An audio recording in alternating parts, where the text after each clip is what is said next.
La notion de communion spirituelle refait surface ces jours-ci et je voudrais voir avec vous dans quelle mesure cela peut être une très bonne chose.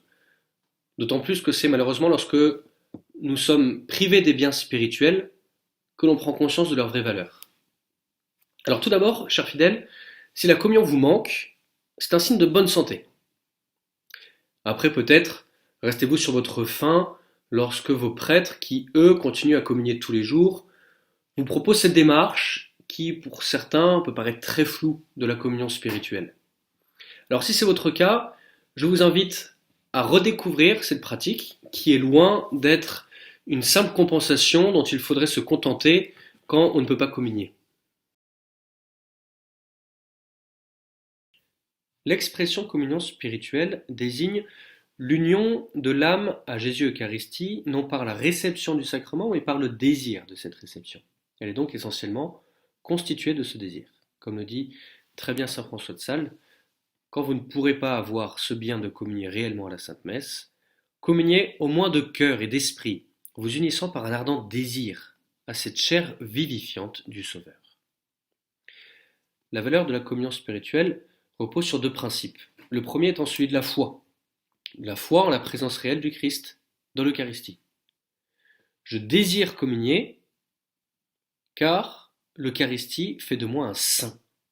Parce que Jésus y est réellement présent et que par elle, il me donne la vie, il augmente sa grâce, il intensifie la charité. Je désire l'union au Christ parce que je crois, puisqu'il l'a promis, qu'elle est le pain de mon âme et que je veux m'en nourrir. Plus ma foi en cette présence est grande et plus j'aurai faim de cette nourriture spirituelle. Voilà le premier principe. Le second, c'est que ce désir est efficace. Il peut même suppléer à l'acte de recevoir sacramentellement l'Eucharistie. Par le désir, la communion est en quelque sorte accomplie. Pas matériellement, mais ici on peut faire une distinction. Dans tout sacrement, il y a d'un côté le signe et la réalité spirituelle qu'il signifie, la grâce. On peut prendre l'exemple du baptême. Dans le baptême, nous avons l'eau qui coule sur le baptisé, qui représente la grâce qui se réalise en même temps par laquelle le baptisé est lavé du péché originel, par lequel le baptisé reçoit la vie surnaturelle. De l'Eucharistie, nous avons le signe de l'aliment spirituel qui est représenté par le pain et le vin consacrés, Jésus présent sous les apparences du pain et du vin, et par la communion spirituelle, le désir va atteindre la réalité, cette réalité qui est la grâce de l'union au Christ, union qui me transforme, qui me sanctifie. La communion spirituelle me fait atteindre cette réalité sans passer par le signe, qui consiste à manger le corps du Christ sous l'apparence du pain. Et ce deuxième principe, il repose sur cette certitude que le Christ ne manque pas à ceux qui le cherchent. Pour parler à présent des effets de la communion spirituelle, ce sont théoriquement les mêmes que pour la communion sacramentelle, augmentation de la grâce sanctifiante, de l'amour de Dieu et du prochain, de la pureté, etc. Mais ces effets peuvent être parfois supérieurs à ceux produits dans la communion sacramentelle, car nos communions parfois trop routinières, trop tièdes, manquent facilement de ce désir, de cette ferveur qui font porter du fruit à nos communions. Pour être fructueuse, elle nécessite bien sûr l'état de grâce que l'on retrouve par un acte de contrition parfaite qui suffit pour la communion spirituelle. Et cet acte de contrition parfaite est une grâce qu'il ne faut pas négliger de demander le plus souvent possible. Venons-en maintenant à la pratique de la communion spirituelle. En fin de compte, ce sont les mêmes actes que pour une bonne communion sacramentelle. Et là encore, nous donnons-nous la peine de le faire à chaque fois que nous recevons le corps de notre Seigneur. Alors commençons par un sincère repentir pour purifier le tabernacle de notre cœur, où l'on se prépare à déposer la présence de notre Seigneur, même de manière spirituelle. Et ensuite, posons un véritable acte de foi.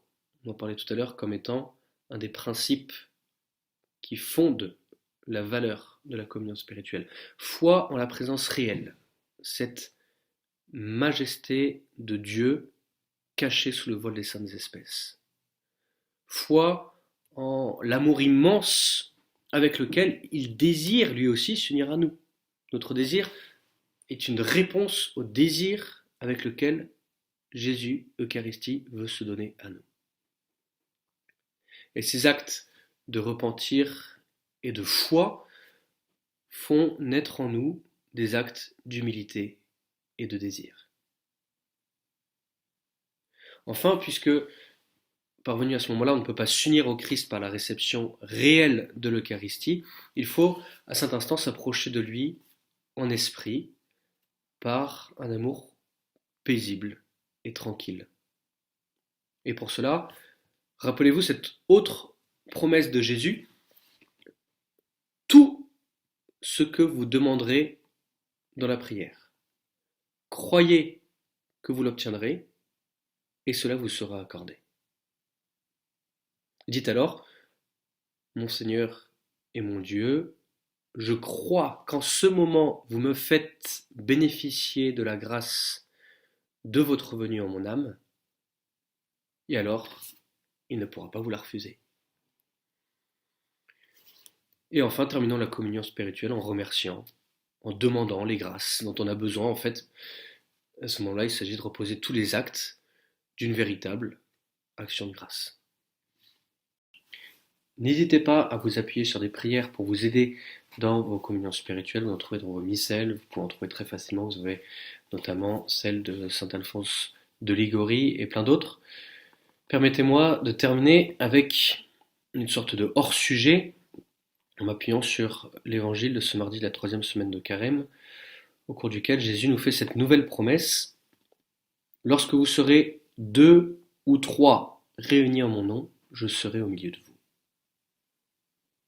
Et on peut dire qu'il y a là une autre forme de communion spirituelle dans la prière commune, que le confinement peut tout à fait vous permettre de mettre en place plus facilement ou de redécouvrir, c'est peut-être l'occasion de remettre en place, si elle n'est pas présente, la prière familiale, la prière du soir, par laquelle Jésus, s'unissant à chacun de vous, vous unira véritablement les uns aux autres au sein de votre famille.